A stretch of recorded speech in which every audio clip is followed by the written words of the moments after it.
حضرات، آج جمادی الثانی کی 12 تاریخ ہے 1435 اور اپریل کی بھی 12 ہی تاریخ ہے 2014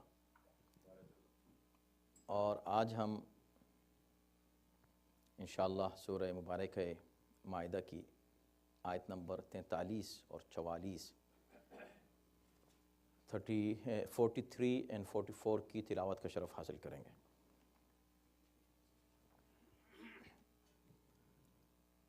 اعوذ باللہ من الشیطان الرجیم، بسم اللہ الرحمن الرحیم، الحمد للہ رب العالمین والصلاة والسلام علی سیدنا و نبینا و مولانا ابی القاسم محمد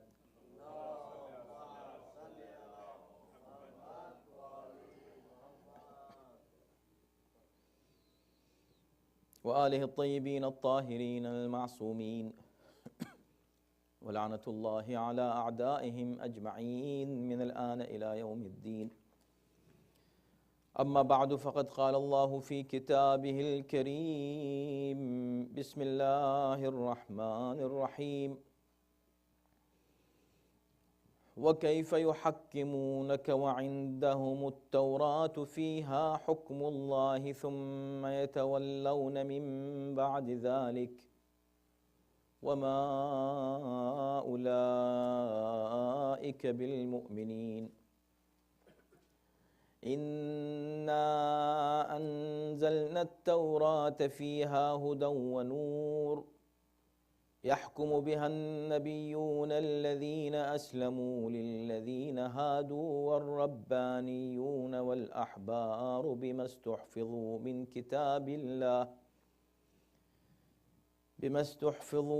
كتاب الله وكانوا عليه شهداء فلا تخشوا الناس واخشوني ولا تشتروا بآياتي ثمنا قليلا ومن لم يحكم بما أنزل الله فأولئك هم الكافرون۔ صدق الله العلي العظيم۔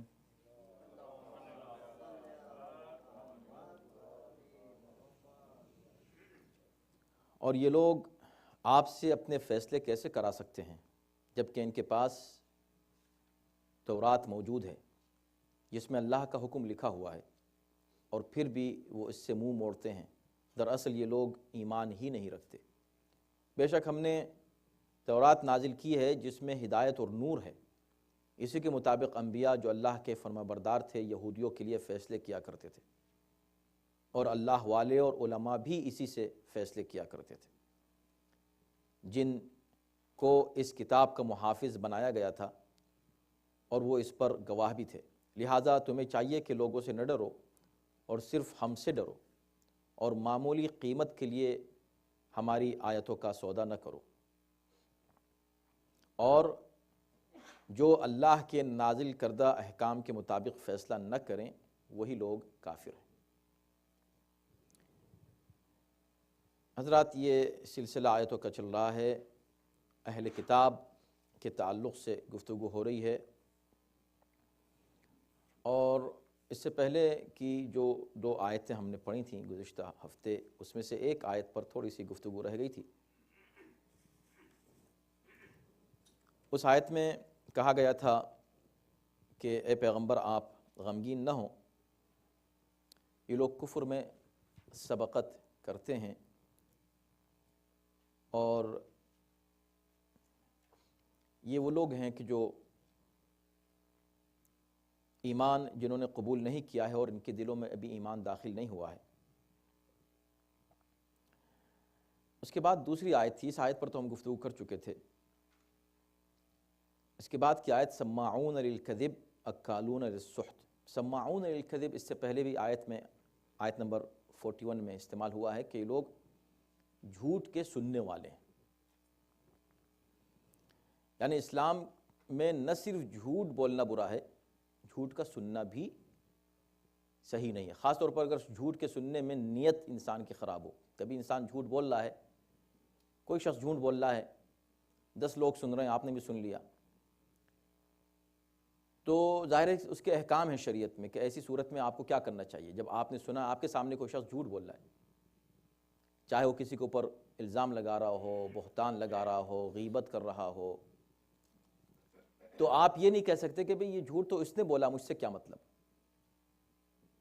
اگر آپ اس جھوٹ کو سن رہے ہیں تو آپ بھی ذمہ دار ہیں۔ ایک چیز اس میں قابل غور یہ ہے کہ سماعون، سامعون نہیں، ایک ہے سامع، یعنی ایسا ہوا کہ کوئی شخص بول رہا ہے اور کانوں میں آواز پڑ گئی ہمارے، تو ہم اس کے ذمہ دار نہیں ہیں، ہم نہیں چاہ رہے ہیں کہ اس کو سنیں اور اتفاق سے ہمارے کان میں آواز آ گئی اس کی، ہمارا ارادہ نہیں تھا۔ ایک یہ ہے، ایک وہ کہ نہیں، ارادتاً سن رہا ہے، اور نہ صرف سن رہا ہے، کبھی کبھی ایسا ہوتا ہے کہ غیبت کرنے والا غیبت کر رہا ہے، تو آپ نے اس کو سنا اور سننے کے بعد اس سے اور مزید سوالات اس طرح کے کر رہے ہیں تاکہ وہ اور بات آگے بڑھے۔ اچھا ایسا کہا تھا اس نے، اور کیا کیا تھا اس کے بعد، یوں کہا تھا، اب وہ کہہ رہا ہاں بالکل ایسا کہا تھا، اس تاکید کرنا، یعنی کہ آپ خود غیبت نہیں کر رہے ہیں لیکن سن رہے ہیں۔ تو سننا بھی کسی غیبت کا، سننا بھی کسی جھوٹ کا، بہتان کا جائز نہیں ہے۔ یہ وہ لوگ تھے کہ جو جھوٹ سننے کے عادی تھے، سماعون للکذب، جان کے سنا کرتے تھے جھوٹ باتیں۔ ایک تو یہ ہے، اور جیسا کہ ہم نے گزشتہ درس میں عرض کیا تھا کہ اس کا ایک مفہوم یہ بھی ہے کہ وہ سنتے تھے کان لگا کر، سماعون نے کان لگا کر پیغمبر کی بات سنتے تھے، تو پیغمبر کی بات تو سچ تھی، بالکل سچ تھی، اس سچ بات کو سنتے تھے للکذب، جھوٹ کے لیے، جھوٹ کے لیے سنتے تھے۔ ایک تو یہ ہے کہ سماعون للکذب، کان لگاتے تھے جھوٹ کے لیے، یعنی جھوٹ باتوں پر کان لگانا، یہ اس کا ایک مفہوم ہے۔ دوسرا مفہوم ہے کہ نہیں، سن رہے ہیں، ہو سکتا ہے سچ بات ہی سن رہے ہوں، لیکن سن رہے ہیں اس لیے کہ تاکہ اس کو توڑ مڑوڑ کے جھوٹ اس میں شامل کر کے دوسروں سے جا کے بیان کریں، یہ ان کی عادت تھی۔ تو سماعون للکذب، ایک دو عادتوں کا ذکر یہاں پر کیا ہے انتہائی مذمت میں علماء یہود کی۔ ایک تو سماعون للکذب، دوسرا کیا، اکالون للسحت، مال حرام کھانے والے، ان کی عادت تھی صرف حرام کھانے کی۔ سحت یعنی حرام، سحت اصل میں عربی میں کہتے ہیں اس چیز کو کہ جو برباد ہو جائے، برباد، ختم ہو جائے، تو وہ مال کہ جو انسان کے ایمان کو برباد کر دے وہ سحت ہے۔ اور ظاہر سی بات ہے کہ اس کے تعلق سے بہت سی روایات ہیں کہ اس کے ذیل میں کیا کیا چیزیں آتی ہیں، تو ہر وہ مال کہ جس کا کھانا جائز نہیں ہے وہ سحت ہے۔ ان میں مشہور چیزوں میں مثلا رشوت خوری ہے، رشوت کا کھانا، خاص طور پر فیصلے کے تعلق سے رشوت، ہر رشوت نہیں، یعنی ہر چیز کو رشوت کہہ دیا جائے وہ بات نہیں ہے، لیکن وہ رشوت کے جو قاضی سے فیصلہ بدلوانے کے لیے کی جائے، دی جائے یا لی جائے، دونوں صورتوں میں وہ سحت ہے اور حرام ہے۔ بلکہ میں اس روایت کو آپ کے سامنے پیش کر دوں امام جعفر صادق علیہ السلام سے، تفسیر صافی میں روایت ہے، فرماتے ہیں کہ اس کے ذیل میں اس آیت کے اکالون للسحت، سحت سے مراد کیا ہے؟ فرمایا اس سے مراد فیصلے میں رشوت لینا یا دینا، یا مردار کی اور مردار کی قیمت وصول کرنا، مردار بیچنا، چاہے لینا یا دینا، دونوں صورتوں میں، غیر شکاری کتے کی قیمت یعنی نجس چیزوں کی قیمت، عموماً شراب کا پیسہ، نعوذ باللہ زنا کی اجرت، کاہن کی اجرت وغیرہ وغیرہ۔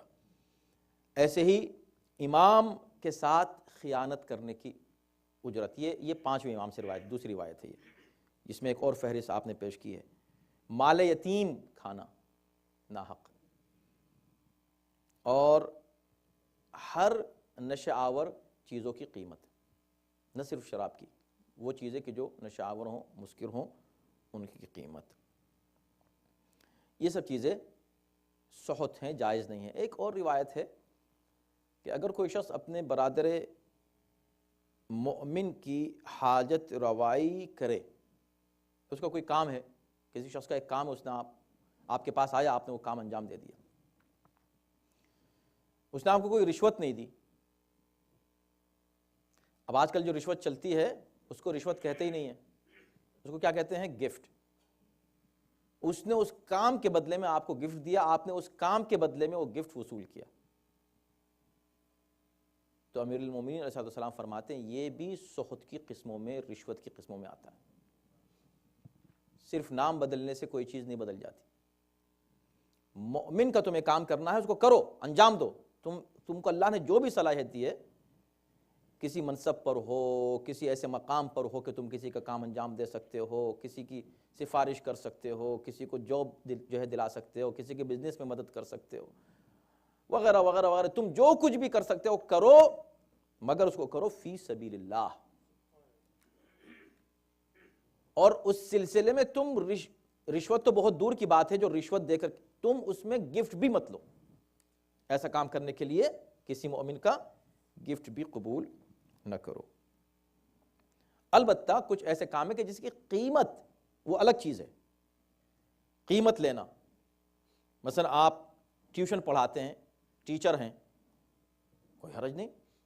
ابھی کوئی تھوڑی، حالانکہ اس کی بھی حاجت تھی کہ وہ آپ سے سیکھنا چاہتا تھا، آپ نے اس کو سکھایا، یہ ایک الگ چیز ہے، اس کا تعلق اس سے نہیں ہے. تو خیر ہم اس فقہی احکام میں بہت تفصیل سے نہیں جائیں گے، لیکن مختصر یہی ہے کہ سخط وہ چیز ہے کہ جو حرام کھانا، رشوت لینا، ایسی یا کوئی بھی چیز کہ جو جائز نہیں ہے اس کو کھانا اور اس کا استعمال کرنا، یہ سخط ہے. تو اکالون، آکلون ابھی نہیں، اکالون بہت زیادہ، سماعون صرف سامعون نہیں، سب بہت ہی زیادہ. بس ان کا کام ہی یہ تھا کہ جھوٹ سنیں اور جھوٹ توڑ مروڑ کے پیش کریں، بولیں بھی جھوٹ اور جھوٹ سنیں بھی.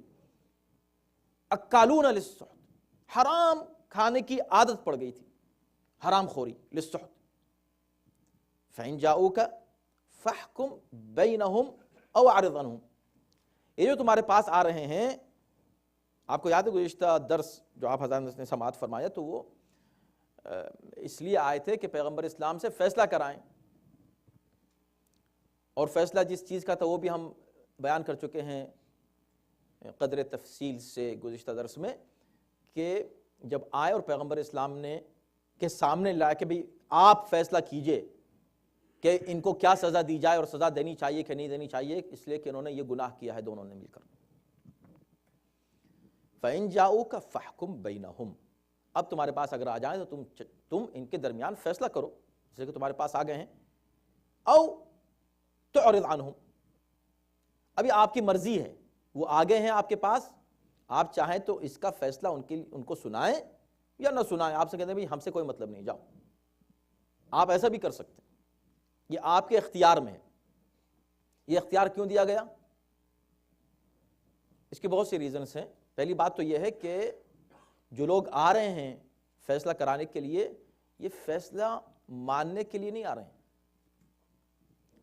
پہلی آیت اگر آپ کو یاد ہے اس میں یہی بات کہی گئی کہ بھئی اگر یہ بات کہیں تو سن لینا اور یہ بات کہیں تو مت سننا. یعنی مطلب کی بات اس کو لے لیں گے، کہتے ہیں دیکھو انہوں نے کہا ہے. یہ آج بھی چلتا ہے، جب دو افراد میں کسی مسئلے پر کوئی بات ہوتی ہے تو اب وہ کہتے ہیں کہ بھئی ہم چلو ان مولانا سے پوچھ لیں، اگر ہمارے والا مطلب کا جواب مل گیا تو کہہ دیں گے مولانا نے کہا ہے، انہوں نے کہا ہے.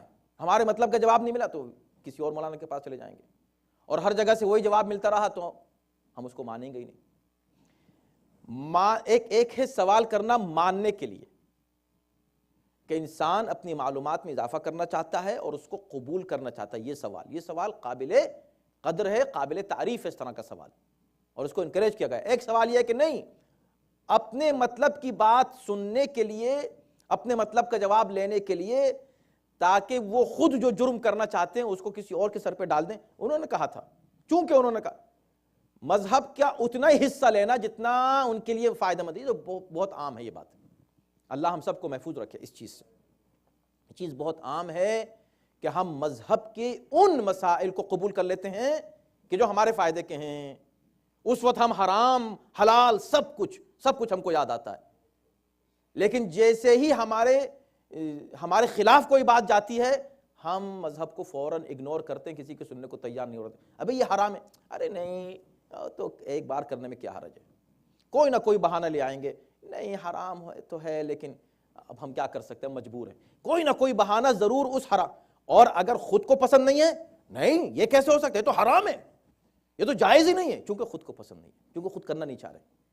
مذہب کا استعمال، یہ جو قرآن یہودیوں کی مذمت کر رہا ہے، صرف یہودی تھوڑا ہی ہے اس کا خطاب.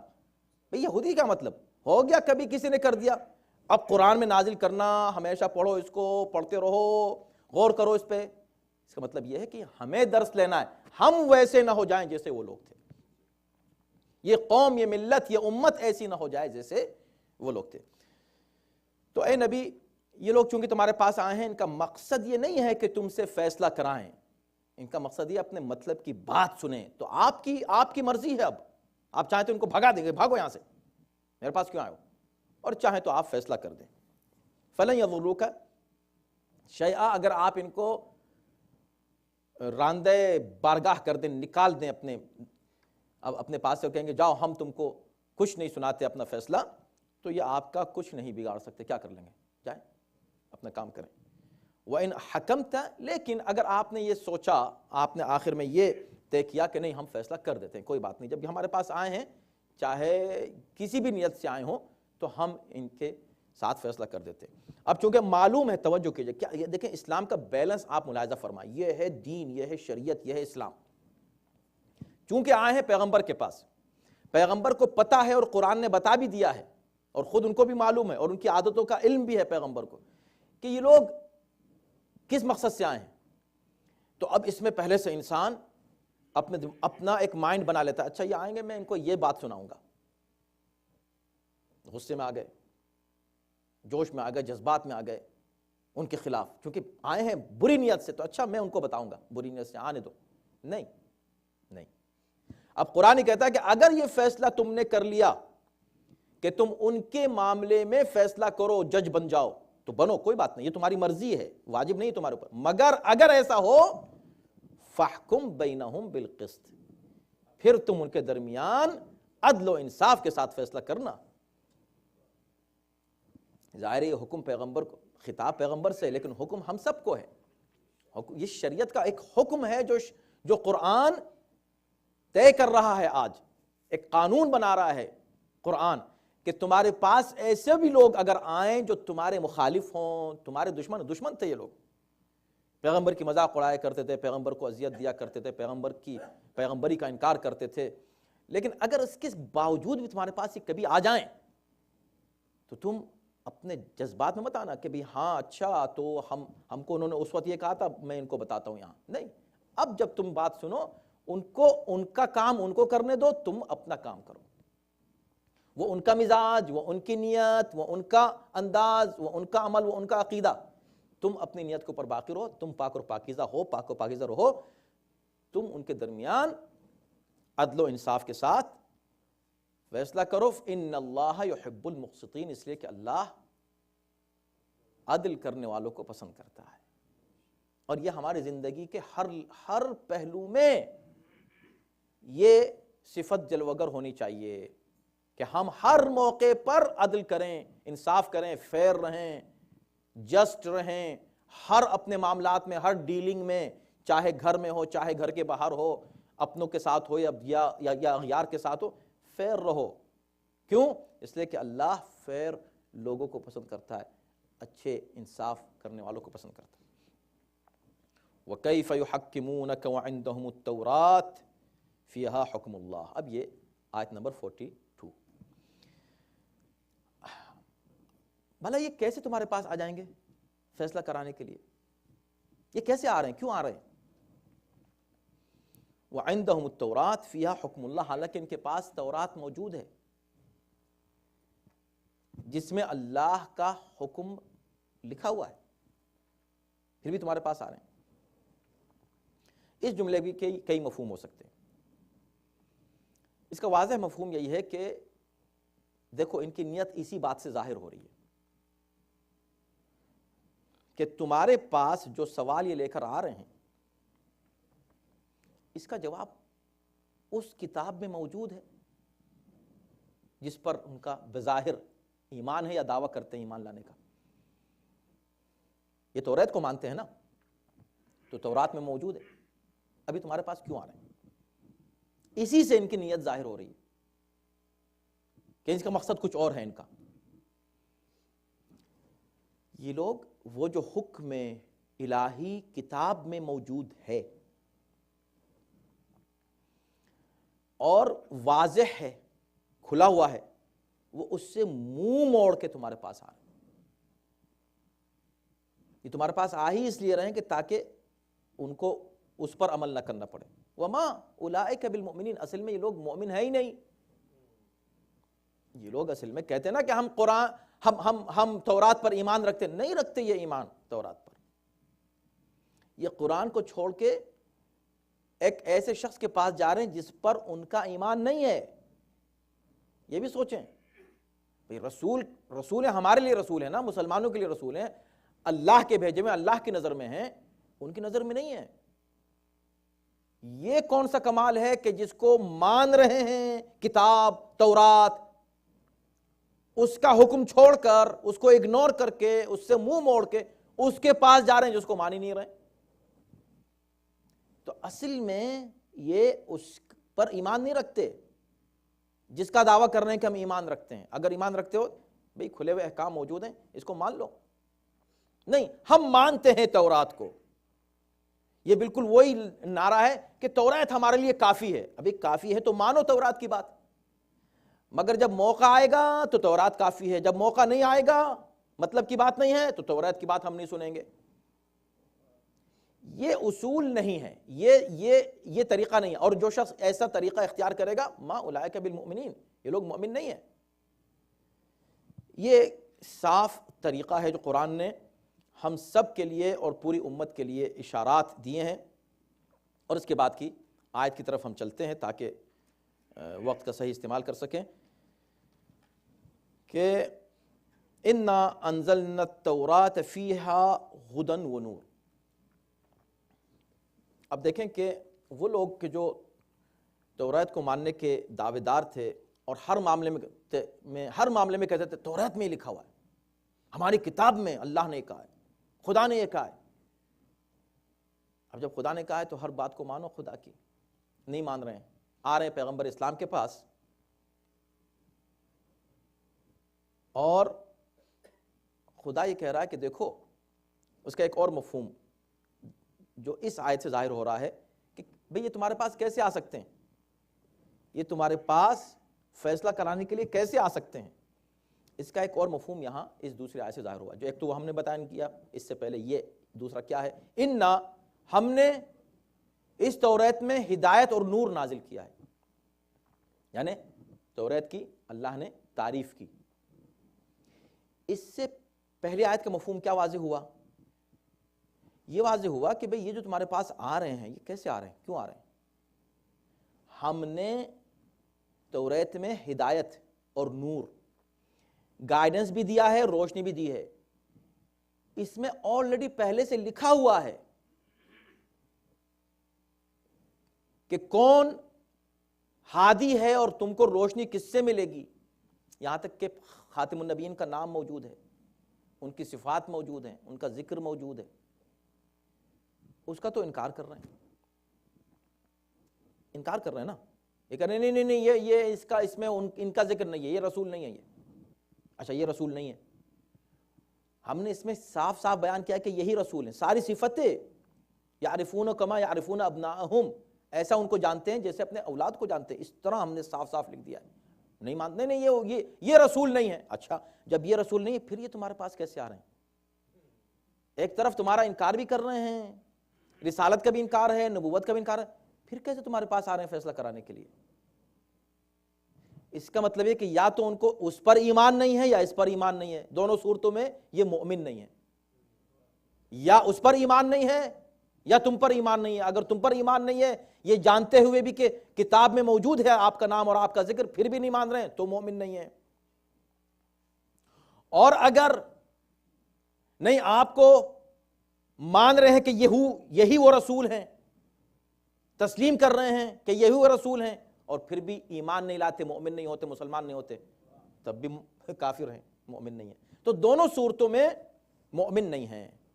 تو خدا نے کہا کہ دیکھو یہ کیسے تمہارے پاس آ سکتے ہیں جبکہ ہم نے توریت میں نور اور ہدایت نازل کی ہے۔ اب دیکھیں تعریف کی ہے کتاب کی ایز اے ہدایت اور نور، بڑی بات ہے، اور یہ بھی قرآن کی حقانیت کی دلیل ہے، قرآن کی سچائی کی ایک دلیل یہ ہے۔ دیکھیں دنیا کا اصول ہے، آپ دیکھ لیں، کوئی بھی اگر پولیٹیکل کوئی تحریک شروع ہوتی ہے،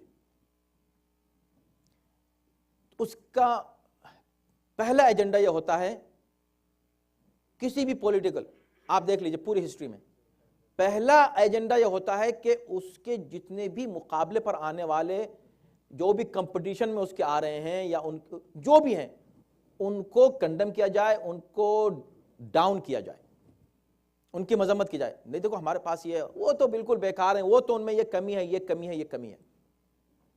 تو جو کمپٹیشن میں ہے، مقابلے پر جو بھی، اس میں کمی نکالنا اور کمپیئر کر کے اپنے کو اونچا دکھانا، ان کو نیچا دکھانا، یہ اصول ہے، تبھی جا کر دنیاوی طور پہ لوگ کچھ کامیاب ہوتے ہیں۔ پیغمبر اسلام جو مشن لے کر آئے، اگر یہ پولیٹیکل ہوتا تو پہلا کام یہ ہوتا کہ اس سے پہلے جس نے بھی کہا کہ میں نبی ہوں اس کو کنڈم کرتے، اس کو کہتے وہ کیسے نبی ہو سکتا، نبی تو میں ہوں۔ وہ کہتے یہ کیسے کتاب ہو سکتی، کتاب تو یہ ہے۔ کہا نہیں، وہ جو کہہ رہے ہیں نا تورات کتاب ہے، اللہ کی کتاب ہے، تصدیق ہو رہی ہے اس کی، نہ صرف تصدیق ہو رہی ہے، اس کی تعریف کر رہے ہیں۔ یعنی جو مخالف ہیں، اپوزیشن ہے، اپوزیشن کی جو کتاب ہے، بک ہے، اس کی تعریف ہو رہی ہے، اور تعریف بھی اسٹرانگ الفاظ استعمال کر رہے ہیں۔ کیا؟ ہدن، ہدایت ہے، گائیڈنس ہے، نور، روشنی ہے۔ یعنی وہ الفاظ جو قرآن نے قرآن کے لیے استعمال کیے، وہی الفاظ تورات کے لیے استعمال کیے۔ یہ اس بات کی دلیل ہے کہ آنے والا جو مشن دے رہا ہے یہ پولیٹیکل مشن نہیں ہے، یہ الہی مشن ہے۔ تو یہ تورات جو ہے فیہا ہدن و نور، اس میں ہدایت ہے اور نور ہے، یحکم بہا النبیون، اسی کتاب کے ذریعے سے انبیاء فیصلہ کیا کرتے تھے۔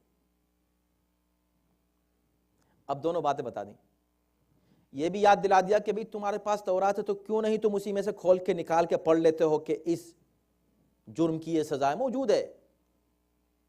ایک بات تو یہ ہے، پڑھو، کتاب کو پڑھ لو، یا تو کتاب پر یقین رکھو یا نبی پر یقین رکھو، تمہیں کسی پر نہیں ہے۔ تو ایک پیغام یہ دیا کہ کتاب میں تو موجود ہے، جا کے پڑھ لو۔ دوسرا پیغام کیا؟ یحکم بہا النبیون، اس کتاب کے مطابق فیصلے کون کرتے ہیں؟ نبی کرتے ہیں۔ تو تمہارا ہمارے پاس آنا، یہ فیصلہ کروانا، اس بات کی دلیل ہے کہ تم نے مان لیا کہ ہم نبی ہیں، چاہے نہ مان رہے ہو، لیکن تم نے قبول کر لیا کہ ہم نبی ہیں، اس لیے کہ نبی انبیاء ہی اس کتاب کے ذریعے سے فیصلے کیا کرتے تھے۔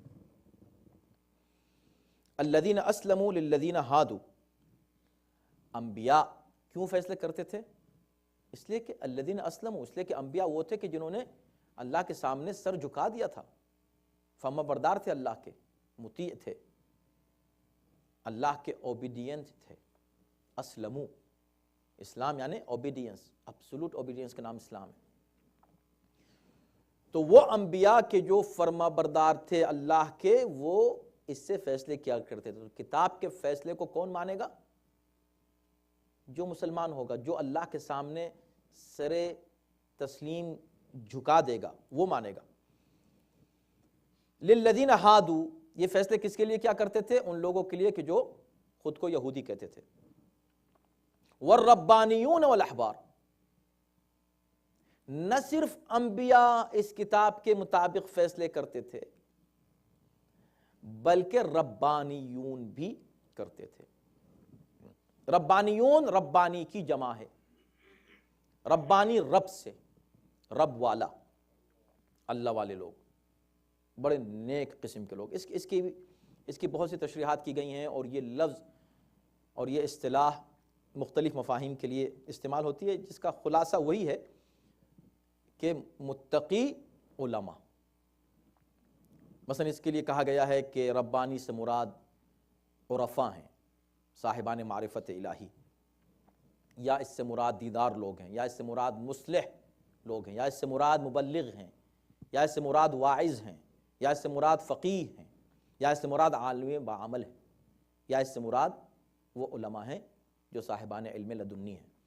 یہ کچھ مفاہیم مفسرین نے پیش کیے ہیں، لیکن ان سب کو اگر جمع کیا جائے تو یہ لفظ زیادہ مناسب ہے کہ عالم باعمل، وہ ربانی جو اللہ والے علماء ہیں، وہ لوگ کتاب کے مطابق فیصلہ کرتے ہیں، کتاب کے مطابق فیصلہ کرتے ہیں۔ والاحبار، احبار سے مراد علماء، علماء کو الگ سے بیان کیا، ربانیون کو الگ سے بیان کیا، شاید اس لیے کہ ربانیون کا دائرہ اور وسیع ہے، ہر مؤمن ربانی ہو سکتا ہے اپنے علم اور تقوی کے ذریعے سے۔ احبار وہ ہیں کہ جن کا پروفیشن ہی یہ تھا، یہودی علماء، بس انہوں نے ایک پروفیشن یوز کر لیا۔ اسلام میں عالم ہونا کوئی پروفیشن نہیں ہے، مولوی، مولانا، مجتہد، یہ پروفیشنز نہیں ہیں اسلام میں، ایسا کوئی پروفیشن اسلام میں نہیں ہے۔ یہ ایک ذمہ داری ہے جو انسان انجام دیتا ہے، ایک رسپانسبلٹی ہے جو انجام دی جاتی ہے۔ اس کو آپ نے اپنے طور پر سمجھ لیا کہ بھئی یہ مولانا ہے، یہ عالم دین ہے فلاں، لیکن یہ ذمہ داری ہر شخص کی جو یہ انجام دے رہے ہیں، انہوں نے زیادہ اپنا ٹائم ڈیڈیکیٹ کر دیا ہے، تو کوئی الگ سے پروفیشن اسلام میں نہیں رکھا گیا ہے اس کا، لیکن ان کے یہاں تھا، یہودیوں کے یہاں۔ اس لیے اللہ نے دو لفظ استعمال کیے، ربانیون اور احبار۔ ربانیون واقعی جو ربانی ہیں، اللہ والے، اور احبار وہ کہ جنہوں نے یہ پروفیشن استعمال کیا تھا یا اس پروفیشن کو اختیار کیا تھا۔ بما استحفظوا من کتاب اللہ، اس لیے کہ ان کے ذمے اللہ نے کتاب کی حفاظت، ان کی ذمہ داری قرار دی تھی۔ وَكَانُوا عَلَيْهِ شُهَدَاءَ، اور وہ اس پہ گواہ بھی تھے۔ فَلَا تَخْشَوُا النَّاسَ وَاخْشَوْنِی۔ تو آپ یہ دیکھیں کہ وقت ہمارے پاس مختصر رہ گیا ہے، اس میں ہم اسی آیت کو تمام کر لیتے ہیں کہ فیصلہ کتاب کے مطابق کون کرتا ہے؟ یا نبی، یا ایک ربانی عالم بعمل، یا عام علماء؟ یہ وہ لوگ ہیں کہ جو کتاب کے مطابق فیصلے کرتے ہیں۔ کیوں؟ اس لیے کہ ان کی ذمہ داری ہے استحفظوا من کتاب اللہ، کہ وہ کتاب الہی کی حفاظت کریں۔ اس کی حفاظت کا مطلب کتاب کا حفظ کرنا نہیں ہے، توجہ کیجئے گا، بما استحفظوا، حفظ اسی مادے سے روٹ ورڈ حفظ کا، حفظ کرنا اچھی بات ہے، حفظ کرنا ریکمینڈڈ ہے، بہت اچھی بات ہے حفظ کرنا، لیکن حفظ گول نہیں ہے، حفظ گول نہیں ہے، یعنی حافظ ہونا گول نہیں ہے، محافظ ہونا کتاب کا گول ہونا چاہیے۔ انسان کو کتاب کا محافظ ہونا چاہیے، کہ کتاب کو کسی طرح، کتاب کے احکام کو برباد نہ ہونے دے، اس کو اگنور نہ کرے۔ کتاب کی جو حکمت ہے وہ یہی ہے کہ ہمیں اس سے ہر وقت استفادے کی ضرورت ہے، اور وہ ہمیں کرتے رہنا چاہیے۔ وَكَانُوا عَلَيْهِ شُهَدَاءَ، اس پر ہم نے ان کو گواہ بھی بنایا تھا۔ آخر میں کہا جا رہا ہے کہ فَلَا تَخْشَوُا النَّاسَ وَاخْشَوْنِی، اب تم ایسا ہے کہ ان لوگوں سے مت ڈرو، ان سے خوف زدہ نہ ہو، وَاخْشَوْنِی، صرف مجھ سے ڈرو۔ یہ لفظ آپ کو یاد ہے؟ آیت نمبر 3 میں استعمال ہوا ہے، فَلَا تَخْشَوْهُمْ وَاخْشَوْنِی۔ کہاں استعمال ہوا ہے؟ آئے غدیر کے موقع پر، جب غدیر کی آیت اليوم اکملت لکم دینکم واتممت علیکم نعمتی، وہاں پر یہ استعمال ہوا ہے۔ فلا تخشوا الناس، یہاں پر فلا تخشوا الناس ہے، وہاں فلا تخشوا واخشونی، ان سے مت ڈرو، ہم سے ڈرو۔ یہ کب کہا جاتا ہے؟ جب اس بات کا امکان ہو کہ کوئی ایسی بات کہی جائے گی کہ ایک بہت بڑے مجمع کو بری لگے گی، لوگ قبول نہیں کریں گے۔ اس وقت خدا کہتا ہے کہ نہیں، لگنے دو بری، تم تو حق بات کرو، تمہیں کہنا ہے وہ کہو، ان سے مت ڈرو، ڈرنا ہی ہے تو ہم سے ڈرو۔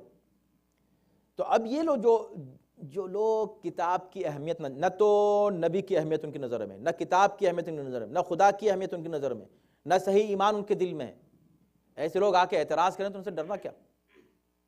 آج بھی ہمارے سامنے معاشرے میں اکثر لوگ بہت سی باتوں کو یہ کہہ کے چھوڑ دیتے ہیں، ہم یہ کریں گے تو لوگ مذاق اڑائیں گے، یہ کریں گے تو لوگ یہ کہہ دیں گے۔ ارے کون لوگ کہیں گے؟ جو خود بے دین ہے وہ تمہاری مذاق اڑائیں گے؟ جن کے پاس خود دین اور ایمان نہیں وہ تمہاری مذاق اڑائیں گے دینداری کی؟ فلا تخشوا الناس، تم ڈرو مت لوگوں سے، اللہ سے ڈرو، تم وہ کام کرو جو تم کو کرنا چاہیے۔ تمہیں کیا پرواہ ان لوگوں کی جو نہ ان کا ایمان ہے، نہ دین ہے، نہ ان کا کوئی اخلاق ہے، نہ ان کے اندر انسانیت ہے، وہ تمہاری مذاق اڑائیں، تم گھبرا جاؤ ان کی مذاق اڑانے سے۔ تو دین پر عمل کرنے میں انسان کو مذہبی ہونے میں کسی کی پرواہ نہیں کرنی چاہیے، اللہ سے ڈرے، لوگوں سے نہیں ڈرنا چاہیے۔ کوئی بات جو سچ کہنا ہو کہے، لوگوں سے نہیں ڈرے، اللہ سے ڈرنا چاہیے۔ وَلَا تَشْتَرُوا بِآيَاتِي ثَمَنًا قَلِيلًا، میری آیتوں کو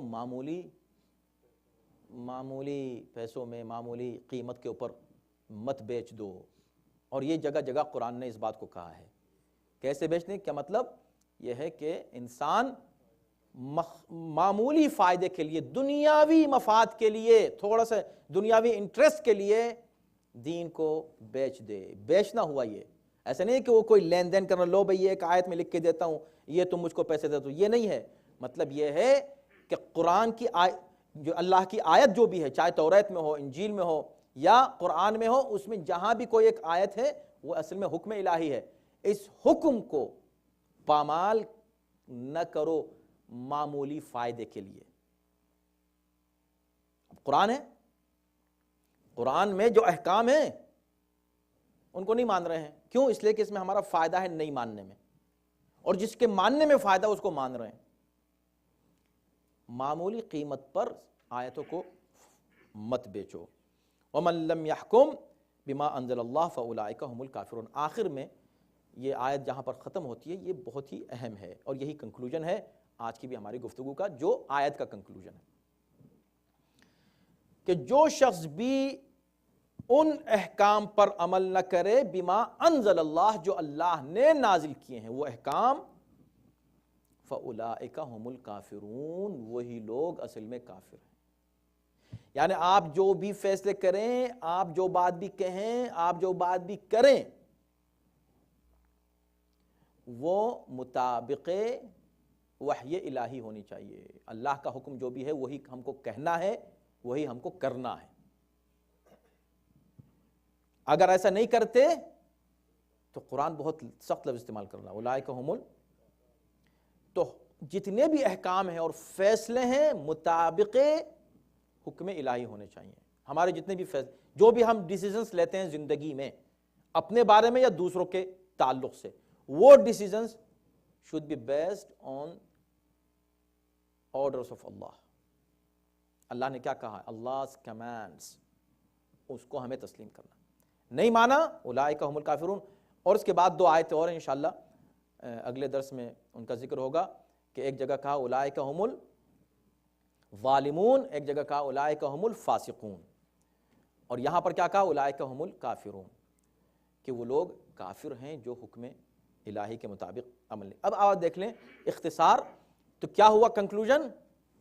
اب آپ دیکھ لیجئے امت محمدی کو، اپنے آپ کو دیکھ لیجئے، اور اوور آل پوری امت کو دیکھ لیجئے،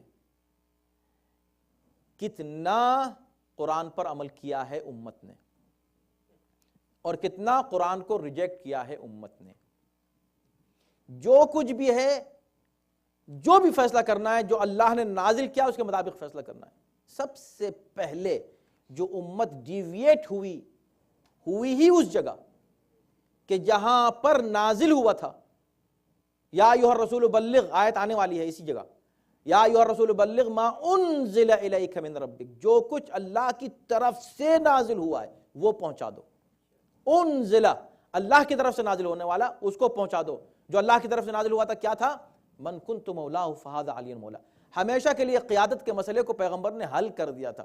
کوئی جھگڑا نہیں, کوئی اختلاف نہیں, کوئی فرقے نہیں. اسلام حفاظت کے ساتھ, طاقت اور قوت اور اقتدار و اختیار کے ساتھ آگے بڑھتا. آج پوری زمین پر صرف اسلام ہوتا. اگر ولایت امیر المومنین کو مان لیا ہوتا, اگر اعلان رسالت کو مان لیا ہوتا. اعلان رسالت کیا تھا؟ ما انزل الیک, جو کچھ اللہ نے نازل کیا تھا وہ تھا. اور اس کے بعد جو بھی فیصلے ہوتے حکم الہی کے مطابق, جو اللہ کی طرف سے نازل ہوئے اس کے مطابق ہوتے, اپنی طرف سے نہیں. لو ہم بھی ووٹ دے دیں, تم بھی ووٹ دے دو, یہ تمہاری طرف سے ہو گیا. جو شخص اپنے طرف سے فیصلے شامل کرے, اپنی طرف سے فیصلے کرے, اللہ کے حکم کو اگنور کرے, اولئک هم الکافرون, سخت لفظ استعمال کیا قرآن نے. تو آپ دیکھیں کہ انزل, یہاں پر کیا؟ ما انزل بما انزل اللہ ومن لم يحکم بما انزل اللہ. اللہ نے جو نازل کیا اسی کو مانو. اللہ نے کیا نازل کیا تھا غدیر میں؟ تو یاد رکھیے سورہ مائدہ ہے, اور ہر آیت مربوط ہوتی ہے پورے سورہ مائدہ کی غدیر سے. یعنی emphasize بار بار, کبھی یہاں کی مثال, کبھی وہاں کی مثال, کبھی یہ بات, کبھی وہ بات. آخر میں کنکلوژن یہی ہے کہ غدیر سے اپنے کو جدا نہ کرنا, ورنہ تباہ و برباد ہو جاؤ گے, ختم ہو جاؤ گے. نہ ایمان رہے گا, نہ اسلام رہے گا, نہ انسانیت رہے گی. ہر چیز کو تم کھو دو گے. تو لہٰذا آخر میں کنکلوژن یہی دیا قرآن نے کہ جو شخص بھی اللہ کے نازل کردہ احکام کے علاوہ کسی اور سورس کو استعمال کرتا ہے فیصلہ کرنے میں, اولئک هم الکافرون. ہمارا سورس کیا ہونا چاہیے؟ کسی معاملے جھگڑا ہو گیا, خلیفہ کون ہے؟ جھگڑا ہو گیا, کوئی بات نہیں, چلو اس کو فیصلہ کریں. کون کرے گا؟ تم اور تم اور تم نہیں کرو گے. بما انزل اللہ, اللہ نے جو نازل کیا ہے قرآن کے مطابق فیصلہ ہوگا کہ کون لیڈر ہوگا, کون. سارے جھگڑے ختم ہو جائیں, سارے اختلافات ختم ہو جائیں, سارے فرقے ختم ہو جائیں, اگر ہم اس پر عمل کریں جو اللہ نے نازل کیا ہے. پروردگار انشاءاللہ ہمیں قرآن کے احکام پر عمل پیرا ہونے کی توفیق کرامت فرمائے, اور جو اللہ نے نازل کیا ہے اسی کے مطابق فیصلے کرنے کی ہمیں توفیق کرامت فرمائے. صلوات محمد.